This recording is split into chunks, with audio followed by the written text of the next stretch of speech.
So Briahna Joy Gray did have a radar on rising, and I thought this one was gold, where she talked about Dem exit and the uselessness of progressives in Congress. So check this out. I'm going to chime in between. I won't play the entire video because it is, I think it's like 16 minutes. Let's get started. Briahna, what's on your radar?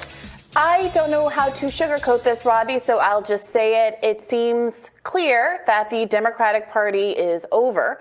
I saw the writing on the wall and left after the Obama years. He was probably the best the party had to offer, and he revealed himself to be a truly disappointing character. You could drive a Bronco through the gap between his campaign promises and reality. And 14 years after he promised hope and change, we still have no campaign finance reform. Roe isn't codified. And instead of using his incredible political gifts to advance the interests of the communities he was supposed to represent, he's now angling to buy a basketball team. First, I want to say I'm glad she used the example of Barack Obama, because for a lot of people, a lot of us millennials that have left the Democratic Party, Barack Obama was the turning point for a lot of us. It was him, the same guy who stopped progress every time he could, even when he wasn't president, whether it was the NBA strike, whether it was Occupy Wall Street, whether it was Bernie Sanders actually being elected as president. He always came in to run interference. So I'm glad that she mentioned him, because I think what some people may not realize, especially those Dem loyal voters, what they may not realize is that for a lot of us that are like millennials, Barack Obama was our first Bernie Sanders when he was running for election. Barack Obama wanted to have single payer health care in this country. Remember, he ran on that. He was running on hope and change. He said, yes, we can.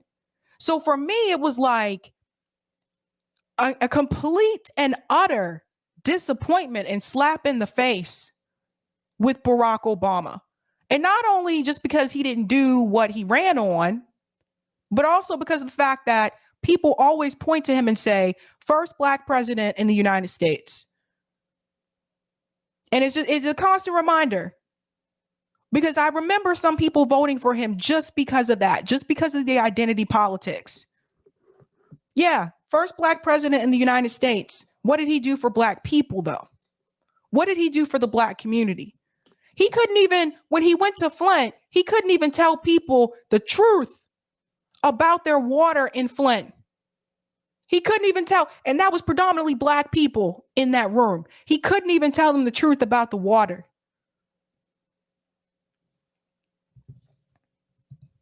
I guess it's easier to crush a future strike if you own a franchise. Now, that's not to say he did nothing. It's meaningful, truly, to not be denied health insurance because of a pre-existing condition.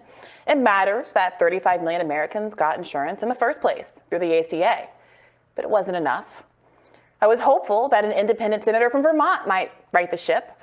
Bernie stood up to Barack Obama when he threatened to cut Social Security. He truly was unbought by corporate money and was willing to call out the banks that destroyed American homeowners in 2008, even while Barack Obama was consulting with those banks to pick his cabinet. But even Bernie failed to take the type of stand that could have rescued poor and working class people from the corporate duopoly.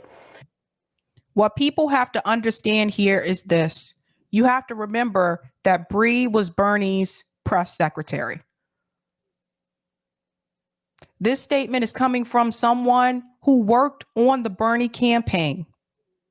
And even she is letting you know that Bernie Sanders caved, that he didn't stand by what he ran on. By the way, he's out here shilling for corporate Democrats too. That's whole nother thing. But this is huge to hear that coming from her. You heard it from us, but I didn't work with Bernie. You see what I mean? So this is huge. Let's go back in. Push come to shove, when he should have been fighting for our lives at the start of a pandemic, he told America that Biden would be a good president, that he wasn't corrupt, and he endorsed him within days of dropping out of the race, declining to even withhold his endorsement for anything at all. The populist left is such a non-entity that it couldn't go 24 hours without bending the knee to liberal know-nothings, withdrawing a letter, the most milquetoast critique of Biden's policy toward Russia-Ukraine. The letter didn't ask to withdraw aid at all. It merely asked, Oliver Twist style, please, sir, may I have some peace?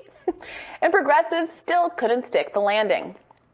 Yep. But despite all of that, libs are gearing up to blame powerless progressives for what they anticipate will be a disastrous midterm result. Here's Chuck Todd this week on MSNBC. Now, she brings up the point here about the progressives in Congress and how they fold. Obviously, the Ukraine letter was the most recent time that they have folded, but they've been doing it the entire time they've been in office. And we just see there's no change. There's no improvement. And at this point, you know, they've been in there long enough now that there's no reason for them to change. There's no real pressure from the left. And I'm not talking about us because we vent about how we feel. But there's no real pressure from some of these, I would say, left outlets, except for Jimmy Dore. The ones that have them, that do go onto their shows, for example, Ilhan was on Majority Report. There's no pressure from Majority Report. There's no pressure really from TYT, although Jink is having a meltdown is a whole nother story, right? So I think when it comes to that actual progressive base, though, the people who are still voting for them and still support them, even most of those people are not pressuring them. And this is why something like Force the Vote was incredibly important, because that was a chance to put that pressure on them. And we couldn't even get the entire left behind that.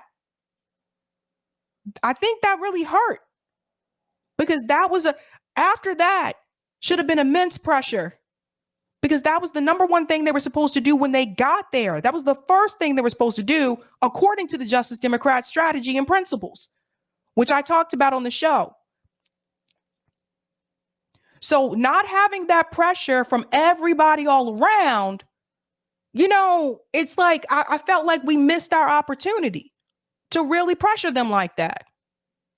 And then you can't talk to them unless you show up to one of these town halls and you protest against them, just like the protesters are doing now. That's the only way you can talk to them now, because they don't come on to independent media. So what are you supposed to do? If Democrats come up short in some of these places, I think there's going to be a lot of finger pointing. Progressives are going to take some heat for forcing some certain nominees in certain states that may have been less electable than other nominees could have been. The defund the police movement, all of this. Who is running on defund the police? Because I noticed this mainstream media, they keep doing this. They keep bringing up, oh, Democrats defund the police. What candidate is running on defund the police?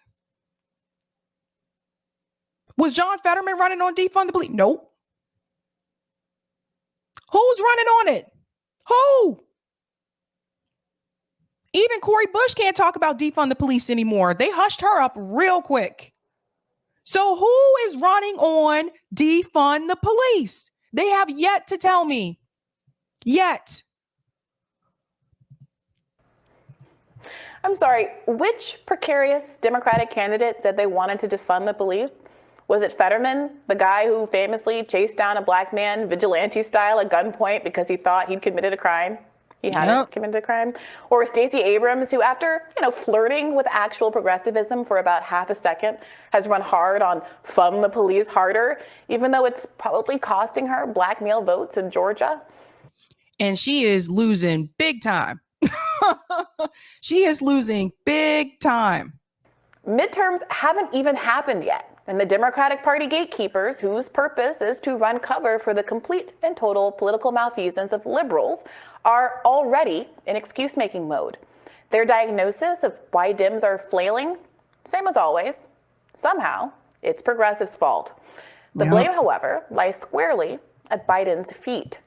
For one, he's done next to nothing about inflation, punting action to the Fed, which acts independently and whose only plan is to purposefully cause a recession by raising interest rates. In an article published yesterday in Vox, reporter Rachel Cohen asks, is the cure for inflation worse than the disease? The Federal Reserve's interest rate hikes mean 1.2 million people will become unemployed by the end of 2023. You hear that? And this is why we keep bringing this up, because Joe Biden keeps saying the economy is doing really well. Nah. This is why I keep saying that message on the show, that people are still being laid off. I know people that have been laid off recently. So that's the thing. Like, and Biden's not telling people that, and CNN and MSNBC, they're not telling people that. They're saying the exact opposite. People are still being laid off. So there you go. Others estimate that number could be as high as 3.2 million Americans out of a job. Quote, I wish there was a less painful way to do that, said Fed Reserve Chair Jay Powell. There isn't. Oh, well, I guess. Sucks to be you. The pain is the point, by the way. They are trying to slow down consumption by literally taking away your salary. The super consuming rich, though, no one's trying to curb their consumption. No, a wealth tax is firmly off the table, as are the types of interventions Europeans have fought for and secured, like a cap on energy prices. We do have a wealth tax ballot initiative on the ballot here in Massachusetts this November. I covered that. Was that yesterday? Yeah, I covered that. I covered that last night. So, but that's just for this state. That's not nationally. So yeah, there still should be a wealth tax. I'm going to fast forward to the part here where she talks about the progressives here. Progressives to stand up to the plate, but they're nowhere to be found. This week, AOC ignored the progressive media that put her on the map, choosing once again to speak on a large liberal platform for people who like her, as far as she's a young, articulate Latina who doesn't criticize Biden too much. During her Pod Save America interview, she said a number of insightful things that were, in fact, an accurate diagnosis of what Democrats are doing wrong. And you should listen to that full interview. There's good. Yeah, I just want to add to that Pod Save the America interview. For people who are not aware, Pod Save the America smeared the Bernie Sanders campaign. They were smearing the progressive movement. And that's the outlet that AOC chose to go on to, instead of the left media that got her elected in the first place. The first person show I saw her on was Jimmy Dore. And I think Glenn Greenwald also interviewed AOC. Doesn't come on to any of these left independent media outlets that praised her and told people to go out and support her. She goes on to the outlet that smeared the whole Bernie movement. That right there tell you everything about who she really is. Stuff in there, but she also said this. Special interests. Our entire political system is designed to be very, very acquiescent to money. And the difference is that Republicans, that is part of Republican ideology, is to support corporate America. I think the Democratic Party, we really struggle because we're supposed to be the party of the working class. But in reality, there's a lot in our big tent. It's highly segmented. And No, AOC, both parties, like some of this she's saying is right, but both parties are corporate. They're both corporate parties. Yeah, Democrats probably used to fight more, I guess, for working class people. There's a couple initiatives that were added decades ago, but not during my lifetime. So this is the thing. They say the right things. Like they'll go on to like Pod Save America or CNN and they'll say the right things, but they don't do anything though. They'll say what needs to happen with the Democratic Party, but when it comes to legislation, they don't vote that way. You see the problem? This is what the squad has become very good at doing, by the way. They know how to walk the line. I'm going to still use progressive terms and phrases, but at the end of the day, I'm going to vote along with my party. The way that Nancy Pelosi tells me to vote, that's the way I'm going to vote, right? Remember when AOC had that little whisper with Nancy Pelosi and then she started crying and for the Iron Dome vote? If you guys don't think they're telling them how to vote, they are. I think that there is a lot of objections from that within our party, which prevents us from being as forceful on these issues as we can be. This is the problem with left electeds. They're often spot on, and even more often are so close to saying something true, but then miss. Look, our politics are being killed by special interests, both Republicans and Democrats. But AOC weirdly pivots when she gets to the Democrats, saying that the real struggle, after saying that the Republicans have this problem with special interests, that the real struggle for Democrats is the party's diversity. Right. Because the thing, what she's doing, what AOC is doing is that she knows like she can be, more critical of the Republican Party. But even though her own party is also corporate, she can't really talk about them the same way that she's talking about the Republican Party, or else she wouldn't be in the party. That's the thing. If she started calling them out the way that she does the Republicans about the corporate greed, she wouldn't be in that party. They would find someone to primary challenge her that they pay for, and she would be gone. And all the truth seekers, the real fighters out there that did that, they were gone. Cynthia McKinney, gone. Dennis Kucinich, gone. And AOC knows that. So she has to do that game, that pivot that Bree was just talking about. The problem, she says, is that we're a big tent. I mean, give me a break. How can alienated voters, of which there are a huge and growing number, begin to understand that they should be following you? That left populism offers more than right populism. That you have real solutions if you refuse to call out your own party as bought and sold too. She used to call Dems out. It was why we loved her. But if this is the best the Democrats have to offer, I have to think that there's no hope. Look at the date on this article. So this article here was written by Ryan Grimm and Briahna Joy Gray, November 13th, 2018. And that was like earlier on, 2018. So yeah, she did. Remember, she used to call out the Democrats. She used to call out the party. She protested outside Nancy Pelosi's office. And you know what happened? She got a talking to. You know who else got a talking to? Cori Bush. You know who else got a talking to? Ayanna Pressley. All of them. They got a talking to. That's why you don't see them do that anymore. That's why they flip. And they know that if they want to have a political career and they want to stay in that party, they're going to have to do what Nancy Pelosi wants them to do, or else they'll find a way to end their political career. This is the problem with the parties. This is the problem of going into a party as someone who's supposed to fight against the party. Because ideally, what is going to happen is you're not going to shift them further to the left. They're going to shift you further to the right, or you're going to be gone. That's the thing. Look, I'm not optimistic, but I hope to God that the Forward Party, the Green Party, or even libertarians can get their act together and figure out how to mount a real challenge to the two-party duopoly, because things are looking bleak. We're in a world where the right offers up a fake social conservative who's been alleged to pay for multiple abortions while he's simultaneously playing the choir boy. And the liberals are offering up a fracking-loving vigilante who likes to citizens arrest black men in his spare time. And neither of them, for very different reasons that engender very different levels of empathy, can really articulate their platform, much less inspire the kind of political revolution this country needs. We are on a precipice, and I, for one, am scared, and I'm tired. And I'm seeing protests getting more and more extreme on both sides of the aisle. And honestly, even though I disagree with some of the choices people are making, I get it.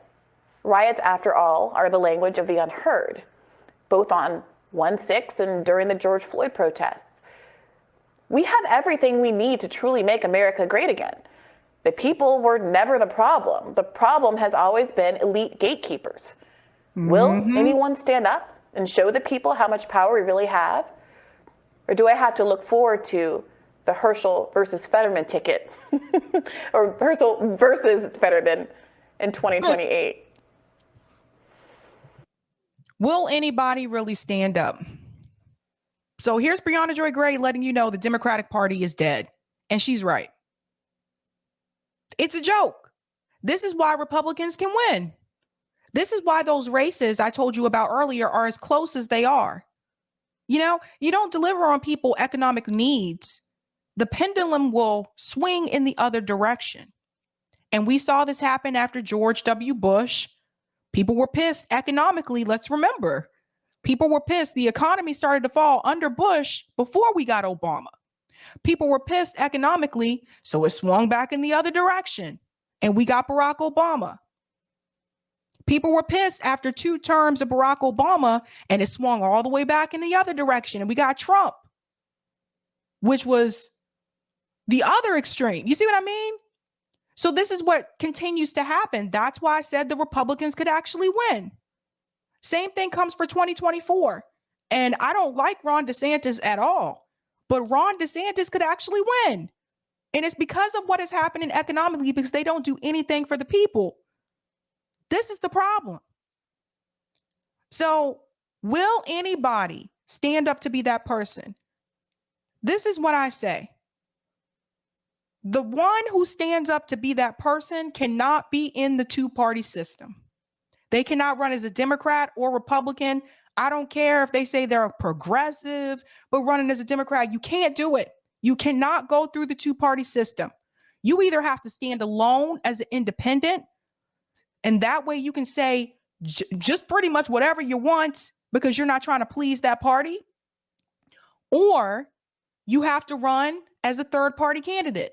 Maybe as a Green, maybe as a Forward. Andrew Yang will be on here in November. I'm going to talk to him about the Forward Party because I got some questions for Andrew. But maybe as a Forward Party, I wish they weren't taking corporate money. That's a big one. And you got to have some policies because I ain't seen no policies except for UBI. But we'll get into that discussion at that time. But the person who is really going to be that one cannot go through the duopoly. They can't. Because both parties will suck them up and they will have to become what the party is, or else they will be gone. I don't know if anyone wants to be that person. It's a lot to ask people. I've interviewed a lot of people on this show, and I've asked people if they would be that person. I asked Chris Hedges. He was like, nah. I asked Cornel West. He said, well, maybe never say never. I asked Cynthia McKinney. She said the same thing. Maybe never said never, but she don't live here. So that's another thing. We asked when Jimmy was on the show, we asked him, he said he would want someone like him to run. So this is the thing. I don't see anyone stepping up to be that person, at least on the federal level. So what do? We have to direct our attention to what we can do electorally on the local level. We need to pass some of these ballot initiatives. We need to organize people to run for some of these local races, whether it's city council, school board, mayor, governor. Those positions matter. Look at all the changes that Ron DeSantis has been able to make in Florida as the governor. You see what I mean? So we have to work locally on electoral politics so we can get some of these progressive policies passed. And you can locally. Oregon decriminalized all drugs. Has the United States? No. Locally, we legalized marijuana here in Massachusetts. Has the entire United States? No. Locally, we started paid family leave for everyone in Massachusetts last year. Has the entire United States? No. You see where I'm going with this? I think our best chance of passing these progressive policies in faster is going to be on the local level, where you don't have to go through a Congress and get rejected in the Senate. It's like you go to ask someone out on a date, and I don't know how people do this today. I'm married. It's been a while. But you go to ask someone out on a date and you just get the door slammed in your face. It's like maybe you go out for coffee with this person and you're hanging out. They said yes to coffee. And then you ask if you can take them to the movies and the dinner. And they're like, nah, I'm not interested in you in that way. It's like getting the door shut in your face. We can avoid that by doing these things on the local level. That's what we should be focusing on. Now, I know it's not easy. It's not cute. It's not sexy. It's not attractive. I totally get it. But the question is, do you want these progressive policies passed, or do you want to sit around and keep complaining?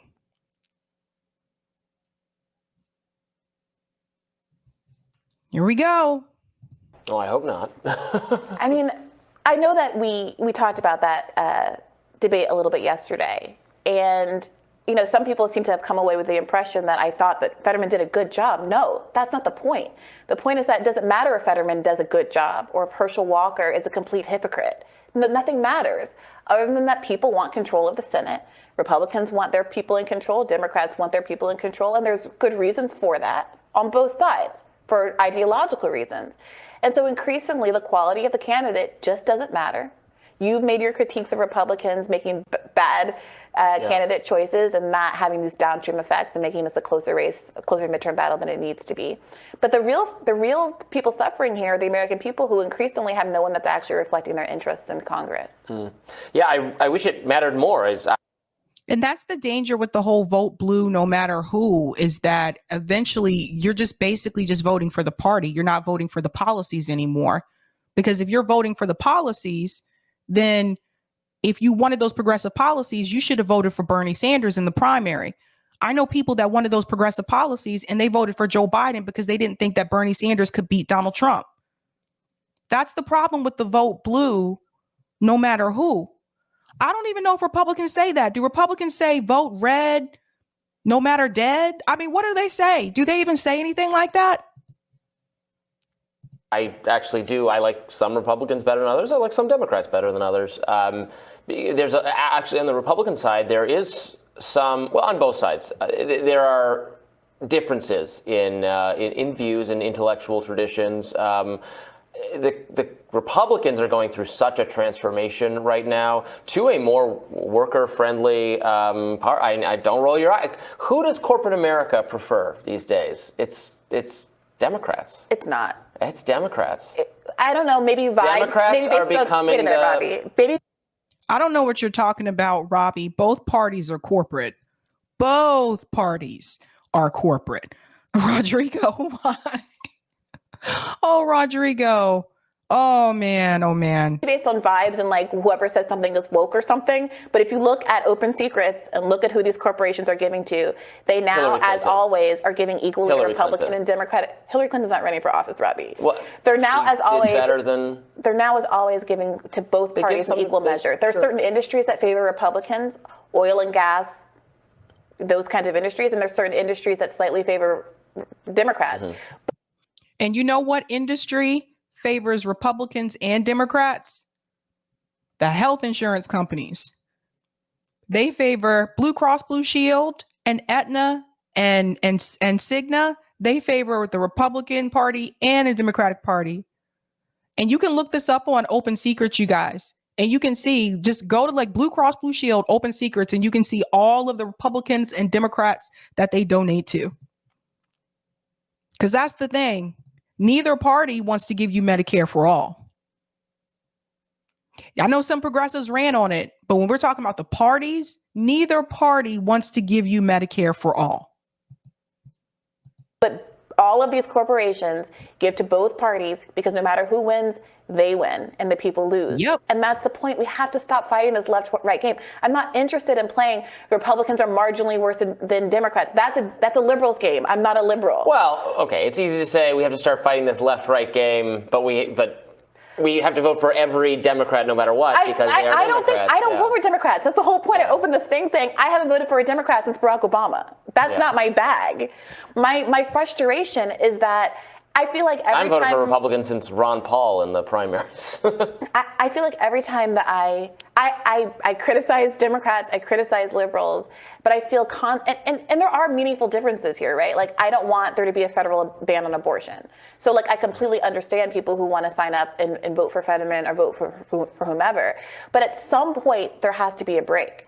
At some point, progressives need to try to take over the Democratic Party the way that Trump and Trumpism has taken over the Republican Party, or someone like Andrew Yang needs to figure out that they need that where they're needed is not to create another corruptible party, but to really say we're not going to take the corporate dollars that have made both parties so beholden to corporate interests in Wall Street, and actually chart a new path that people like myself, disaffected people, can actually feel comfortable joining. Look, That's right. That's right. Andrew Yang will be here in November, and I'm going to talk to him a lot about this forward party, because it is very important that if we're bringing in another third party, that it's free from corporate interests and corporate donors.